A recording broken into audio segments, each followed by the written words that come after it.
अस्सलाम वालेकुम। कोई मिल गया एपिसोड नंबर 18। जैसे ही रोमा ने 3:15 का ऐलान किया, सब की आंखों में नींद उड़ आई और वो वहीं लड़खड़ाने लगी। असद, अम्मी तुम्हें बुला रही है। अम्मा ने फ़ोन इसके हाथ में पकड़ाया। जी। दूसरी तरफ से जो बात नानी जान ने कही, इसे लगा ज़मीन आसमान घूम रहा है। लेकिन आप ऐसा कैसे कर सकती हैं?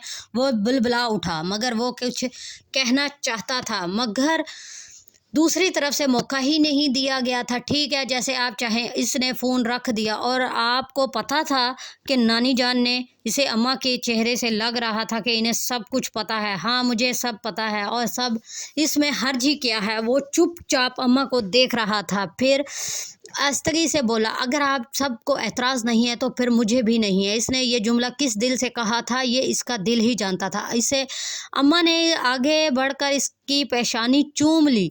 आज रहील का वलीमा था। वलीमे की तकरीब क्योंकि रात को थी, इसलिए इस वक्त सब रिलैक्स थे, मगर बड़ों में कुछ हलचल सी मची हुई थी।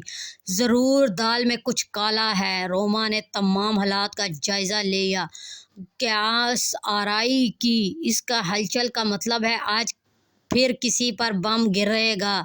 इस ख़ानदान में ऐसा ही होता है, जैसे ही कोई शादी ख़त्म होती है, अगली शादी की तैयारी शुरू हो जाती है। याद है सारा आपी की शादी पर अचानक ही हुई आसफा की मंगनी कर दी गई थी। बेचारी कितनी होनाक लग रही थी। ना इस बंदे को देखा था, ना नाम पता था, बस मंगनी हो गई। हंसी बसी हंसों की जोड़ी नहीं। ये ना हो कि सबा ने इसे रोकना चाहा, मगर इतने में रोमा की अम्मी बड़ी अजलत में दाखिल हुई। शैला बच्चे, ज़रा ये रोमा के कपड़े प्रेस कर देना। और रोमा, तुम जल्दी से सर वगैरह धो लो, पार्लर वाली आती है होगी। मगर क्यों? अंदर कहीं खतरे की घंटी बजी थी। आज तुम्हारा निकाह है। व्हाट? रोमा के साथ दूसरी बहुत सी आवाज़ें शामिल थी। हाँ, वो तुम्हारी दादी की सहेली है ना, इनके निवासे से, और शायद महीने 15 दिन बाद रुखसती होगी। वो लोग तो शादी की तैयारी कर बैठे हैं, मगर हमने कहा है लड़की वालों को ज़रा वक्त लगता है तैयारी के लिए। वो इसे तफसील बता रही थी, जबकि वो तो अनवान से ही नावाकिफ़ थी।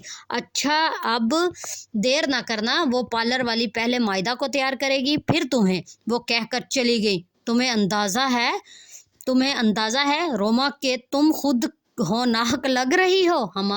हुमा ने अपनी मुस्कुराहट छुपाते हुए पूछा। वो तो इससे मजाक कर रही थी, मगर रोमा ने रोना शुरू किया तो सब गड़बड़ा गई। ओह यार, प्लीज़ चुप हो जाओ, तुम्हें पता है ना यहाँ यही सब होता आया है।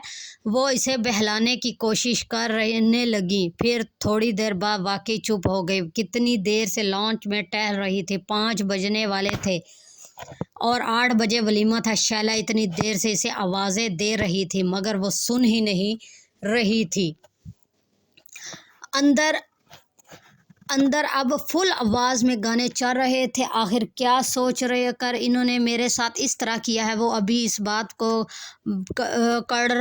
कुड़ रही थी कि सामने से इसे वो आता दिखाई दिया। अगर इस वक्त इसने रहील भाई को सब कुछ बता दिया तो घर वालों को छोड़ो, मेरे ससुराल में मेरी क्या इज्जत रह जाएगी? थोड़ी देर पहले जिस ससुराल वालों को वो कोस रही थी, अब इसमें बेइज्जती होने का ख्याल भी इसे सता रहा था। अरे, एक दिन की दुल्हन कितने आराम से लॉन में अकेली चहलकदमी कर रही है। वो इसे हैरान सा इसके पास आया। चलो, इससे रहील का पूछ लेता हूँ।